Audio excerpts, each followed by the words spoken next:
वर्तमान नगर में दंतराम नामक एक व्यापारी रहता था। उसने अपने विवाह पर एक बड़ा भोज आयोजित किया, जिसमें राजा, उसके मंत्रियों और नगर के धनी और प्रभावशाली व्यक्तियों ने भाग लिया। भोज में राजमहल का एक मामूली सफाई कर्मचारी गोपाल भी पहुंच गया। जब दंतराम ने उसे देखा तो अपने सेवकों से उसे उठाकर घर से बाहर फेंकने का आदेश दिया। इस प्रकार अपमानित होकर गोपाल ने अपने मन में सोचा, मैं एक निर्धन व्यक्ति हूँ, इसलिए दंतराम जैसे धनी व्यक्ति को उचित जवाब नहीं दे सकता। मुझे किसी प्रकार यह करना है कि राजा उस पर कृपा करनी छोड़ दे। तब उसने दंतराम से बदला लेने की एक योजना बनाई। एक दिन प्रातः जल्दी, जब राजा अभी बिस्तर में ही था, गोपाल राजा के शयन कक्ष में झाड़ू लगाने का उपक्रम करते हुए जोर जोर से बड़बड़ाने लगा। दंतराम कितना दुष्ट है, उसकी इतनी हिम्मत कि वो रानी का आलिंगन करे।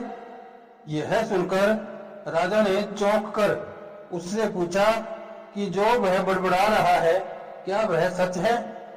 क्या दंतराम ने रानी का आलिंगन किया? राजा ने पूछा। महाराज, मुझे याद नहीं, ना ही मुझे पता कि मैं क्या कह रहा था, क्योंकि मैं सारी रात जुआ खेलने के कारण नींद में था। गोपाल ने घबराने का उपक्रम करते हुए कहा। उसके उत्तर से संतुष्ट न होकर राजा ने सोचा, यह संभव है कि गोपाल ने दंतराम को रानी का आलिंगन करते हुए देखा हो, जिसका राजमहल में प्रवेश करने का उतना ही अधिकार है जितना कि गोपाल का। उसे याद था कि विद्वान लोग कहते हैं, व्यक्ति नींद में वही बोलता है जो उसने दिन में किया हो, देखा हो या जिसकी इच्छा की हो। इस बात से आश्वस्त होकर कि दंतराम ने सचमुच रानी का आलिंगन किया होगा, राजा ने दंतराम के राजमहल में प्रवेश करने पर प्रतिबंध लगा दिया। व्यापारी अपने भाग्य को कोसने लगा। यद्यपि उसने सपने में भी राजा या उसके परिवार का अहित नहीं किया था। एक दिन दंतराम राजा के महल में प्रवेश करने का प्रयास कर रहा था कि राजा के कर्मचारियों ने उसे रोक दिया। यह देखकर गोपाल ने उनसे कहा, मूर्खों, तुम महान दंतराम को रोक रहे हो, जिनके ऊपर राजा की इतनी कृपा है। यह बहुत प्रभावशाली है। यदि तुम इनको रोकोगे तो तुम्हारा भी वही हाल होगा जो मेरा हुआ था।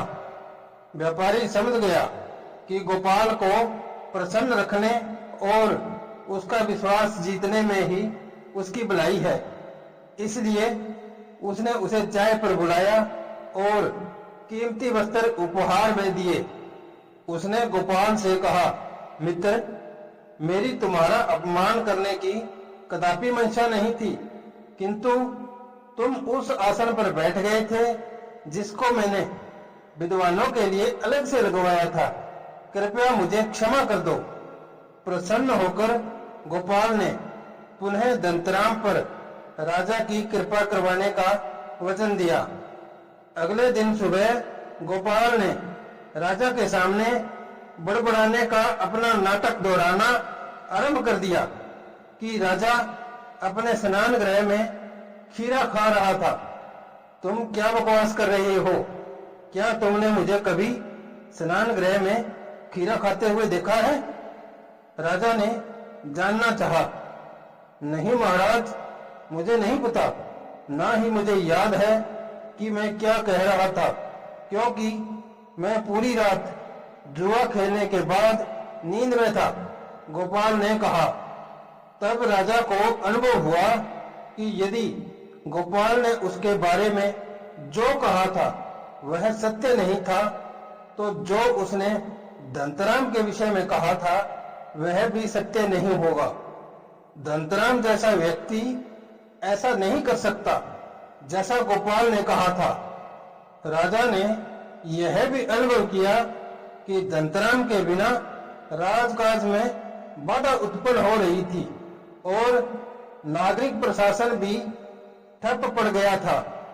राजा ने तुरंत दंतराम को महल में बुलावा भेजा और उसके वे सभी अधिकार बहाल कर दिए जो उसे पहले प्राप्त थे। इस कहानी से हमें यह शिक्षा मिलती है कि हमें सभी छोटे बड़ों का सम्मान करना चाहिए।